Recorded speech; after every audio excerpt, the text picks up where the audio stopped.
Hello everyone, welcome to Jack and Jill Academy, the Infinite Knowledge Hub. Please watch the video till the end. Also like and share it if you find it useful. Kindly subscribe to our YouTube channel and press the bell icon for latest updates. नमस्कार विद्यार्थियों, मैं अशोक कुमार आप सभी का हार्दिक स्वागत और अभिनंदन करता हूं। प्यारे विद्यार्थियों, पिछली क्लास में हमने पार्ट 1 सुभाषितानी के अभ्यास प्रश्न उत्तर किए थे। आज हम पार्ट 2 बिलस्य वाणी में कदापि श्रुता के बारे में पढ़ेंगे। पार्ट 2 बिलस्य वाणी न कदापि में श्रुता, अर्थात मैंने बिल की वाणी कभी नहीं सुनी। यह पंचतंत्र से लिया गया एक कहानी है। पंचतंत्र के लेखक विष्णुदत्त शर्मा हैं। उन्होंने विद्यार्थियों को नीति की शिक्षा देने के लिए पंचतंत्र की रचना की थी। कस्मचिद वनि, किसी वन में, खरनखर नामः, खरनखर नाम का सिंह शेर प्रतिवस्ती इसमें रहता था। किसी वन में खरनखर नाम का शेर रहता था। सह वह कदाचित कभी इतस्त इधर उधर परिभ्रमणः घूम रहा था। वह कभी इधर उधर घूम रहा था। सुदार्थ भूख से पीड़ित, किंचित अपि थोड़ा भी, आहारम भोजन न प्राप्तान नहीं प्राप्त किया। वह भूख से पीड़ित इधर उधर घूम रहा था, उसने थोड़ा सा भी भोजन प्राप्त नहीं किया। तद इसके बाद सूर्यास्त समय, सूर्यास्त के समय है, एकाम एक महतिम बहुत बड़ी गुहाम गुफा को दृष्टवा देखकर स वह अचिंत्यत सोचता है। इसके बाद सूर्यास्त के समय वह एक बहुत बड़ी गुफा को देखकर सोचता है। नूनम निश्चित ही एतस्याम इस गुहायाम गुफा में रात्रो रात के समय कोअपि कोई भी जीव आगच्छति आता होगा। उसने सोचा था कि निश्चित ही इस गुफा में रात के समय कोई जीव आता था या फिर आता होगा। अतः इसलिए अत्रैव यहीं पर ही निगूढ़ो छिप करके तिष्ठयामि बैठ जाता हूँ। इति इस प्रकार से उसने इस प्रकार से सोचा था कि निश्चित ही रात के समय इस गुफा में कोई जीव आता होगा, इसलिए मैं यहीं पर क्या करूं, छुपकर बैठ जाऊं। एतस्मिन इसी अंतरे बीच में, इसी बीच में, गुहाया गुफा का स्वामी दधिपूछ नाम वाला, नामकः यानी नाम वाला, श्रृंगालः यानी सियार, समागछत पास में आ गया। इसी बीच गुफा का स्वामी दधिपूछ नामक श्रृंगाल पास में आ गया। स वह यावत जैसे ही पश्यति देखता है, तावत वैसे ही सिंह पदपदति शेर के पांवों के निशान गुहायाम गुफा में प्रविष्टा दृश्यते प्रवेश होता हुआ दिखाई दे रहे हैं। वह जैसे ही पास में आकर देखता है त्यों ही शेर के पांवों के निशाने वह गुफा के अंदर जाते हुए दिखाई पड़ते हैं।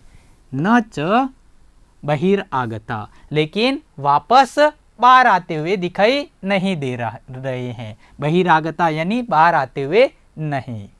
श्रृंगाल अचिंत्यत, सियार सोचता है, अहो विनिष्टो अस्मि, अरे मैं नष्ट हो गया। अहो अरे, अस्मि यानी मैं, विनिष्टो यानी विनाश हो गया, मैं नष्ट हो गया, मेरा विनाश हो गया। नूनम निश्चित ही, अस्मिन बिले इस गुफा में, अस्मिन इस बिले गुफा में, सिंह अस्थिति सिंह है। तर्कयामी इस प्रकार से सोचता है, इस प्रकार से अपने आप को तर्क देता है।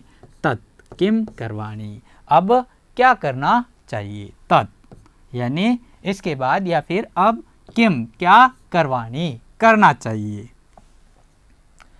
एवं विचिन्त्य इसी प्रकार से सोचता हुआ, एवं विचिन्त्य इसी प्रकार से सोचता हुआ, दूरः स्तः दूर स्थित होकर के, रवम कर्तुम आरब्धः आवाज करना प्रारंभ कर देता है, जोर से आह्वान करना प्रारंभ कर देता है।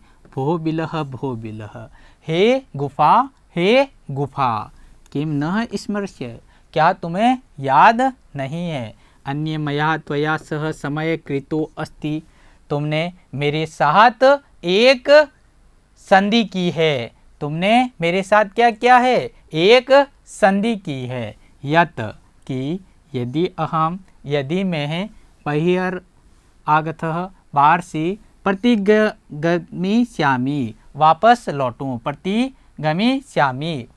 लौटूं, तदा तब त्वं माम आकरिष्यसि तुम मुझे आवाज दोगी, तुम मेरा आह्वान करोगी। वह ऐसा विचार करके दूर खड़ा हो जाता है और वहां से आह्वान करना प्रारंभ करता है। हे गुफा, क्या तुम्हें याद नहीं है, तुम्हारे और मेरे साथ एक संधि हुई है, जब कभी भी मैं बाहर से लौटूं तब मुझे तुम आवाज दोगी या फिर तुम मुझे बुलाओगी। यदि त्वं माहम न आविष्यसि यदि तुमने मेरा आह्वान नहीं किया, मुझे नहीं बुलाया, तहि तो मैं द्वितीय बिलम दूसरी गुफा में यास्यामि इति चला जाऊंगा। यदि तुमने मेरा आह्वान नहीं किया, मुझे नहीं बुलाया, तो मैं दूसरी गुफा में चला जाऊंगा। अतः एतत् श्रुत्वा, इसके बाद एतत् श्रुत्वा यह सुनकर के शेर अचिंत्यत सोचता है। इसके बाद यह सुनकर के शेर सोचता है, नूनम एषः गुहा स्वामीन सदा समा आह्वानम करोति। नूनम निश्चित ही, ऐसा यह गुहा यानी गुफा, स्वामी का हमेशा, सदा का अर्थ हमेशा, सम आह्वान करती होगी। निश्चित ही यह गुफा हमेशा अपने स्वामी का क्या कर रही होती है, आह्वान करती है। परंतु लेकिन मद भयात मेरे भय के कारण, न किंचित वदती कुछ भी नहीं बोल रही है। यह अपने स्वामी को रोज आह्वान देती है, उसको बुलाती है, लेकिन आज ये मेरे भय के कारण कुछ भी नहीं बोल रही है। वै संस्त्र स्तः मनसाम हस्तपादिका क्रियाम पर्वन्ते नः वाणीम च वेपुत च अधिको भवेत। अर्थात जो व्यक्ति भय से ग्रसित मन वाला होता है, उसके हाथ और पांव क्रिया नहीं करते हैं। जो व्यक्ति भय से ग्रसित मन वाला होता है, जिसका मन भयभीत तो होता है, उसके हाथ और पांव कभी भी क्या नहीं करते हैं, क्रिया नहीं करते हैं। पर्वन्ते न वाणीम, और उसके मुख से आवाज भी नहीं निकलती है। वेपुत च अधिको भवेत, और उसका शरीर भी अधिक कंपयमान हो जाता है, अर्थात उसका शरीर भी ज़्यादा कांपने लग जाता है। जो व्यक्ति भयभीत मन वाला होता है, उसके हाथ पांव काम नहीं करते हैं, उसके मुख से वाणी भी नहीं निकलती है, और उसके शरीर में कंपन भी अधिक होता है। इसके बाद तद अहम, तो मैं अस्य इस का आह्वानम करोमि, आह्वान करता हूँ, तो मैं इसका आह्वान करता हूँ।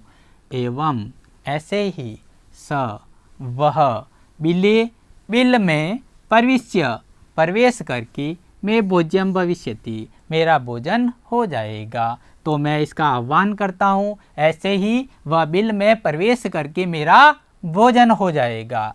इत्य विचार्य, ऐसा विचार करके, इत्यतम विचार्य, ऐसा विचार करके, शेर सहसा अचानक श्रृंगाल का आह्वानम अकरोत, आह्वान करता है।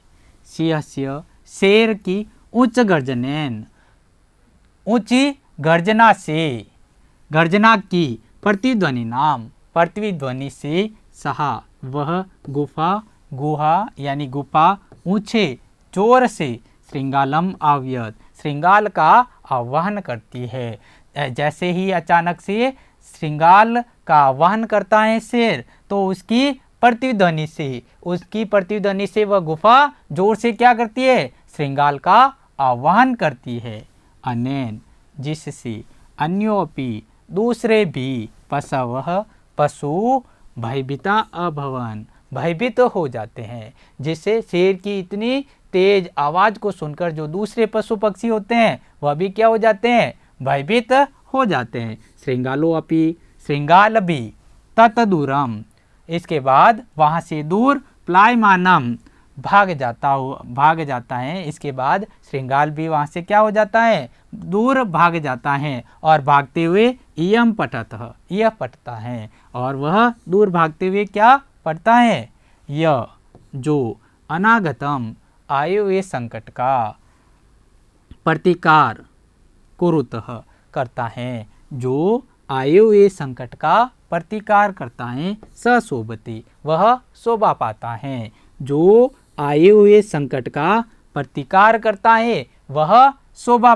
पाता है। यो जो न करोति अनागतम, और जो आए हुए संकट का प्रतिकार नहीं करता है, जो आए हुए संकट का प्रतिकार नहीं करता है। स सोच्यते वह चिंतित होता है। वने अत्र इस वन में संस्थय रहते हुए जराम समागतः बुढ़ापा को प्राप्त कर लिया। इस वन में रहते हुए मैंने बुढ़ापे को प्राप्त कर लिया। बिलस्य वाणी न कदापि में श्रुता, बिल की वाणी मैंने कभी नहीं सुनी। अर्थात इस वन में रहते हुए मैंने बुढ़ापे को प्राप्त कर लिया, मैंने कभी भी गुफा की आवाज़ या फिर वाणी नहीं सुनी। तो प्यारे विद्यार्थियों, आज हमने पार्ट 2 के अनुवाद के बारे में जाना था। धन्यवाद। Thank you for watching the video. Follow us on Facebook, Instagram, Twitter, and LinkedIn as Jack and Jill Academy for more information. You can also download Jack and Jill Academy's app from Play Store for online courses related to school education from pre-primary to senior secondary level. Competitive exams like NTSC, NDA, CLAT, JEE, NEET, and multi-activities like yoga, art and craft, dance, music, self-defense, and many more.